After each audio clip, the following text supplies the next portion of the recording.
આંખો બંધ કરો. થોડી પળ માટે બહારની દુનિયા ભૂલી જાઓ.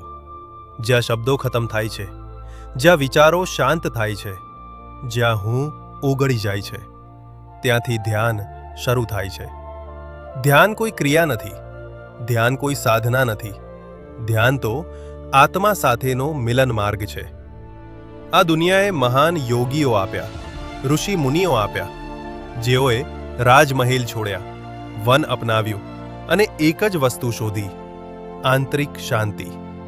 આ વિડીયોમાં આપણે સમજશું ધ્યાન કરવાથી થતા અદ્ભુત ફાયદા, કેવી રીતે ધ્યાન કરવું, અને શાસ્ત્રોમાં ધ્યાનનું મહત્વ સમજીએ, અને યોગી, ઋષિ, મુનિ અને ભગવદ્ ગીતા શું કહે છે. અંત સુધી જુઓ. કદાચ તમે તમારું જ સાચું સ્વરૂપ શોધી લો. ધ્યાન કરવાથી થતા ફાયદા. ધ્યાન કરનાર માણસ બદલાઈ જાય છે, અને બદલાયેલ માણસ આખી દુનિયા બદલી શકે છે. મન શાંત થાય છે, ગુસ્સો, ડર અને ચિંતા ઓછી થાય છે. એકાગ્રતા અને સ્મરણ શક્તિ વધે છે. નકારાત્મક વિચારો ધીમે ધીમે નષ્ટ થાય છે. નિંદ્રા સુધરે છે. નિર્ણય લેવાની શક્તિ વધે છે. પણ સૌથી મોટો ફાયદો એક છે: તમે પરિસ્થિતિથી ઉપર ઉઠો છો, અને પરિસ્થિતિ તમને હલાવી શકતી નથી. ધ્યાન કેવી રીતે કરવું? ધ્યાન બહુ જ સરળ છે. શાંત જગ્યા પસંદ કરો. પીઠ સીધી રાખી બેસો. આંખો હળવેથી બંધ કરો. શ્વાસ પર ધ્યાન આપો. શ્વાસ અંદર, શ્વાસ બહાર. વિચારો આવશે, એને રોકશો નહીં, એને પકડી રાખશો નહીં. ફક્ત દ્રષ્ટા બની જુઓ. 5 થી 10 મિનિટથી શરૂ કરો. ધીમે ધીમે સમય વધારો. યાદ રાખજો, ધ્યાનમાં સફળ થવું લક્ષ્ય નથી, ધ્યાનમાં રહેવું એ જ સિદ્ધિ છે. શાસ્ત્રોમાં ધ્યાનનું મહત્વ. વેદ કહે છે, આત્મા ધ્યાનથી પ્રગટ થાય છે.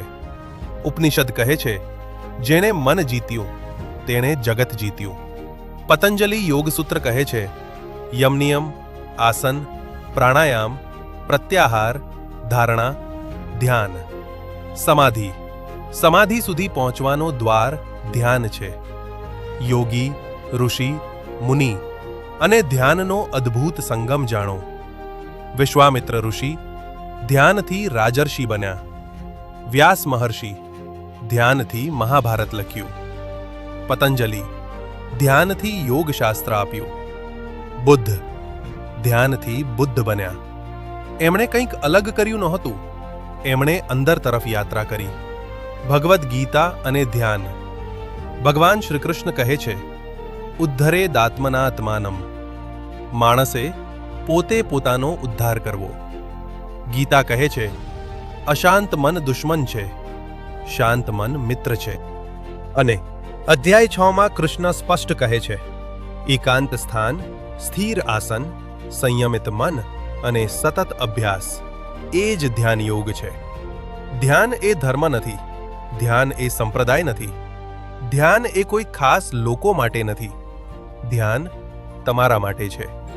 જો દુનિયા બદલવી છે તો પહેલા પોતાને બદલો. આજે 5 મિનિટથી શરૂ કરો.